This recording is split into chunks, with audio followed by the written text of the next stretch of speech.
Welcome everyone to this topic on Introduction to Hazard, the concept and the theories of hazards.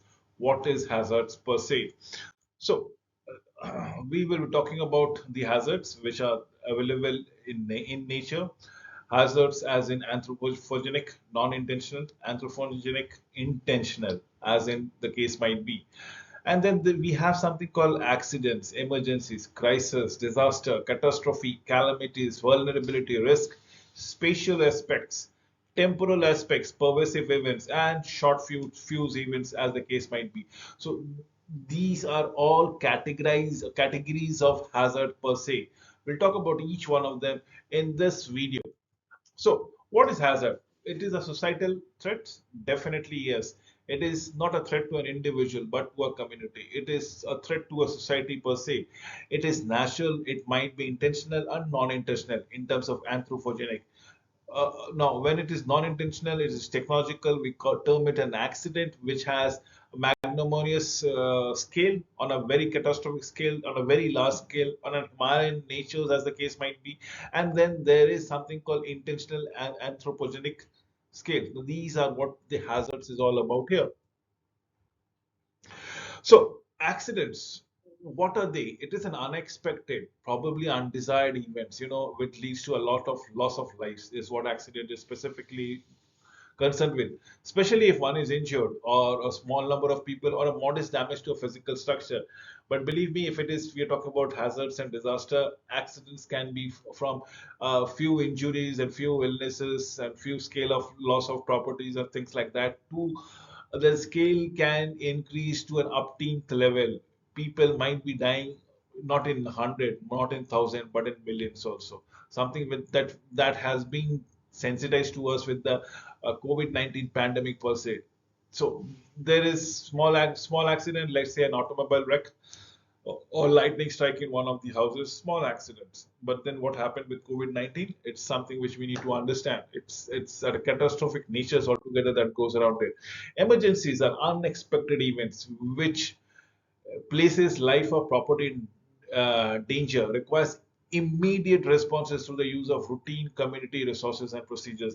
Remember, what when we're talking about emergencies, it doesn't happen on a personal scale. Emergencies would be happening on a large scale, perhaps, and on a community where an individual efforts cannot elevate himself or herself from the emergency, or an individual effort cannot mitigate the whole community against the emergency. So it requires a collective effort. It requires a community resources. It requires a thorough studying of procedures to understand and to fight emergencies thereby. So yes, what is crisis? A short period of periods of extreme danger. Acute emergency is crisis. Immediately, as of now, at this very moment, we require these emergencies. Perhaps that is what emergencies and crisis is all about. It emergencies have an impactful effect. Crisis are of immediate nature. Either you survive or you perish.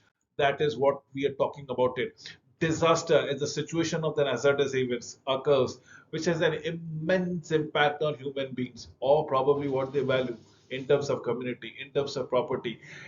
That is what disaster is all about. It is a hazard. It is a negative event.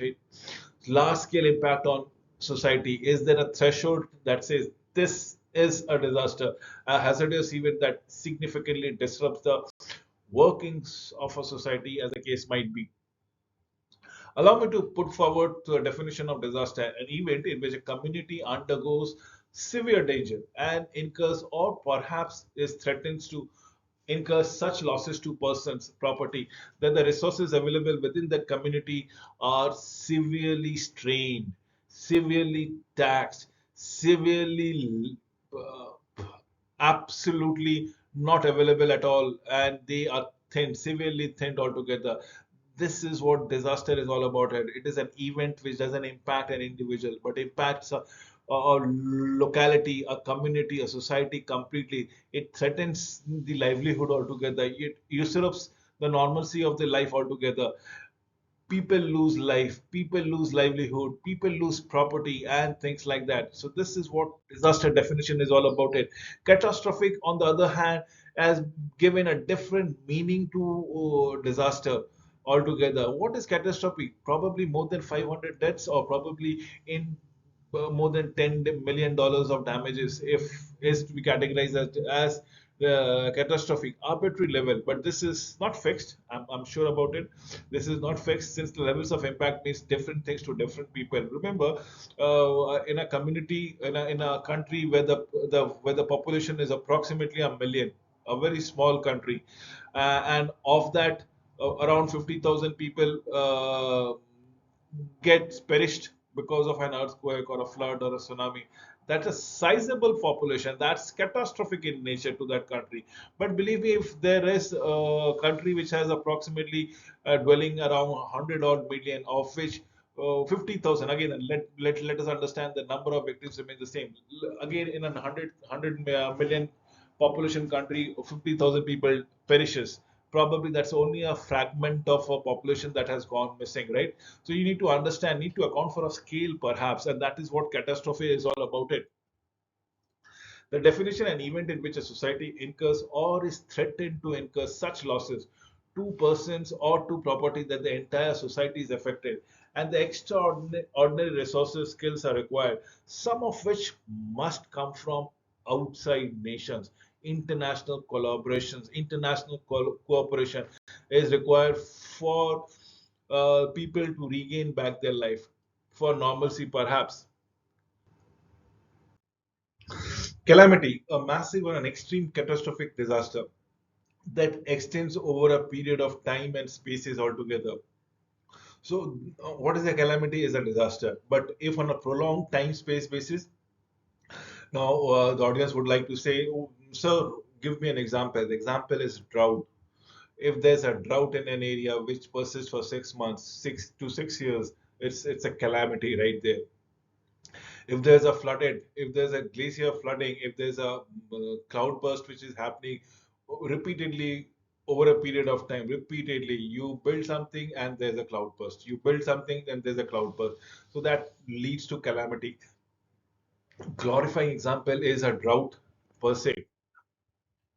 The comparison of event magnitude, like just to give you an understanding of what exactly is calamities, catastrophic, emergency, disaster, crisis, and accident. Let's say injuries in accidents are few, crises many, disasters, emergencies are scores, and in calamities and catastrophic events are in thousands and hundreds. This is what we're talking about injuries, and we can have the same thing for deaths. Few for accident, many for crisis, scores for emergencies, hundreds and thousands for calamities and catastrophe. Similarly, for damages, minor in accident, moderate in crisis, major and severe in emergencies and calamities, respectively.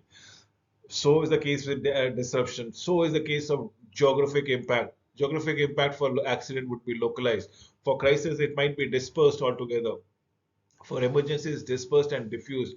For calamities, it is diffused. It goes into the generations, into the livelihood of the people. In fact, people might have to change their professions to just to have that survival instinct. So availability of resources, abundant in accident, sufficient in crisis, limited in emergencies, absolutely scarce in calamities. Number of respondents, few in accident, many in crisis, hundreds in emergencies, and perhaps thousands and millions even in calamities. Now that is what we are looking into. But most importantly, if you look into the time to recover in accident, it takes minutes, hours, or minutes, or perhaps days. But in crisis, it can take days or perhaps weeks, not months. But in emergency, it might take months and years. And in calamities and catastrophe, it can take decades altogether. Forget been years. If you look what happened with Hiroshima and Nagasaki, the nuclear bomb was dropped out there. It takes decades altogether. So vulnerability is combination of resources, responses, and how do you mitigate your risk? That is vulnerability. Your response to the risk that you go around it. Lack of ability to respond or lack of responses can increase vulnerability. Well thought out plans aiding all segment of society can reduce vulnerability. If you can think it out, defend your positions, probably ensure the resources are in place, probably ensure the people are educated, probably are anticipating an catastrophic event, and probably then and there the impact would not be as severe as would have been done if you're unprepared. So that is your vulnerability quotient that we talk about it. So differential susceptibility of ecosystem, households, and social groups. People lose lives. People lose livelihood. But can people, if people lose lives, can't help it. People lose livelihood, we can help it. The question is, do they come back to normalcy? Do they pick up the same profession, same livelihood again, or they have to change livelihood to just to survive? So that is vulnerability. Susceptibility is a function of three dimensions: exposure, resistance, and resilience. What I am expecting, what I am, how do I fight it, and how well I fight it is what is the three dimension: exposure, resistance, and resilience. That goes into my DNA. Resistance and resilience are deferred as the coping abilities. Exposures, what do we look out here? We're talking about degrees of risk to an event experience in everyday life, from probability of hazard to actual occurrence of event of every sizes, all sizes. Hurricane threats for Florida, as the case might be, if we want to look into it, that is exposures. So yes, the degree of risk. If an event, if a catastrophic event or calamities is striking a particular place, time and again. What are we talking about? It is an earthquake prone zone. It is a flood prone zone. It is a tsunami or tornado prone zone. So that is a degree of risk of staying in that particular places. From probability of hazard to an actual occurrence of all events of every sizes, as the case might be. Resistance is the ability to withstand the impact, continue to functions, as the case might be. That is what ability is all about. It the ability to resist in face of severity. Resilience is ability to recover, ranging in degrees from simple achieving stability at any level of functioning to recovering the full range of resources. Positive momentum that existed prior to the event. And that is what resilience is all about it.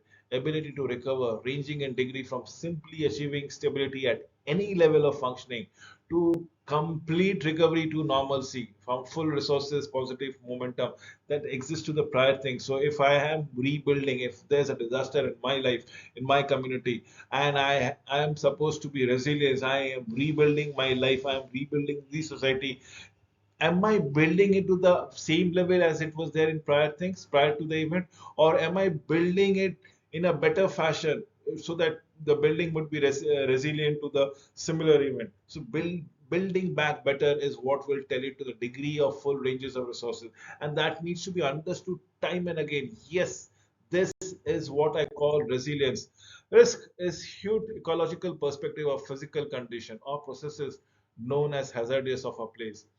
Location near volcano, fault, coast, or any other physical features. Probability of an adverse effect can be of one component of hazardous, but also a combination of issues can be action, preparation, recovery, as the case might be. However, we look at it, this is what exactly the risk is all about. It can be one component, can be plentiful, can be a combination of other components. That is the risk. So if I have built my house near a volcano, I expect lava to flow down my corridors, probably. If I build a house near the earthquake, probably I have to build a earthquake resistance building, or else I need to ensure that I have to put in construction, keep on constructing and reconstructing and constructing and reconstructing.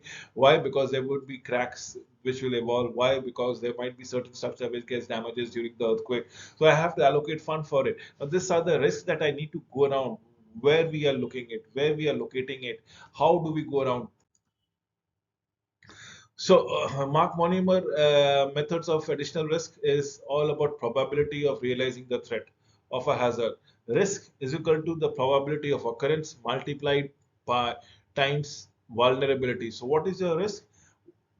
The risk is probability of my location being hit by let's say a terrorist strikes or an earthquake into vulnerability. How well can I cope up with the terrorist strike? Do I have guns to defend me? Do I have enough clout, enough connection so that people, the governments will take good care of it? That will determine my vulnerability. If I am unable to protect myself, I'm very much vulnerable to a terrorist attack. If I'm very much unable to build up a earthquake prone resistance building, an earthquake zone, my livelihood might be usurped. I might be completely vulnerable. If an earthquake comes and my life is shattered, I am left with no money, my livelihood is gone. So I'm definitely very vulnerable. So risk is the probability of occurrence times the vulnerability. Total risk, expected number of lives lost, injured, damages to a property, or the loss of an economic activity or environment thereby. Spatial aspects, not all hazards occur in all parts of the earth. Physical parameters help determine risk. How many blizzards at tropical location at sea level? How many hurricanes in a particular region, as the case might be? This is what we are talking around the spatial aspect. Everything is not concentrated at one particular location. In that particular location, if certain frequencies, certain hazardous things, or certain disasters are likely to happen, how do you build resilience in terms of physical parameters? How will you build hurricane resistance building? What is the exit route? What is the evacuation plan? Not only about lives, but also water, we can do it, we can plan it. Aerial extension is also relative. Some hazards are diffused or extended over a period of time, over a few thousand square miles. So let's say in the way 1994, the droughts in Australia were serious for agricultural interest, but not the general population. 1989 Loma Prieta earthquake in San Francisco, or flash flood in Houston is what we go around it. There are many flash floods even in India, perhaps every now and then. It has been done, it has been reported in the news that there is a damage to the property, several lives has been lost. Why is this happening? That this is the aerial extent that goes around it.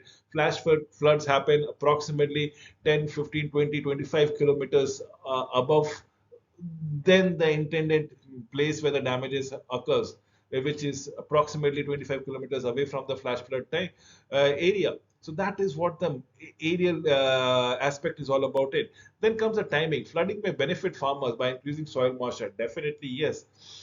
And probably bringing the fertile soil. But what happens if crops are already there standing? If flood happens when crops are standing all together, they are just rotting the crop. So timing is very important, which will determine the magnitude of the disaster or the hazard. Timescale, some hazardous events in relation to a rate or process of warning. That is what we are talking about as short fuse events and a pervasive event. Now, what is short fuse events? Let's say the infestations of locust. The locust comes out and the locust comes in an area and probably it goes out. So that's a short fuse event that goes around it. But what about a pervasive event? Pervasive events when there is raining, it is raining, it is raining, it is raining, it is snowing, it is raining, it is snowing, day after day after day after day, week after week, pervasive event. So it goes continues to rain for 3 weeks or 2 weeks. It continues to snow for 2 weeks or 3 weeks completely. It makes the life come to a standstill. Now that is what time scale is all about it. Pervasive events are creeping or pervasive hazards have no definite beginning or end. As an example that I've given to you, like continuous rain and continuous snowing, make response much more difficult. Examples are drought, heat waves, and cold spells, as the case might be. Short fuse event are tornadoes, earthquake, flash flooding, windstorm. And how much time are you having at your disposal for you to react? That's a big question that needs to be taken into consideration. With this, I come to an end to the introduction to the hazardous, the concepts, and the theories. I hope everybody's understood clearly what is hazard, what is disaster, what are the various degrees of calamities that we go around it. Thank you for watching the videos till the end.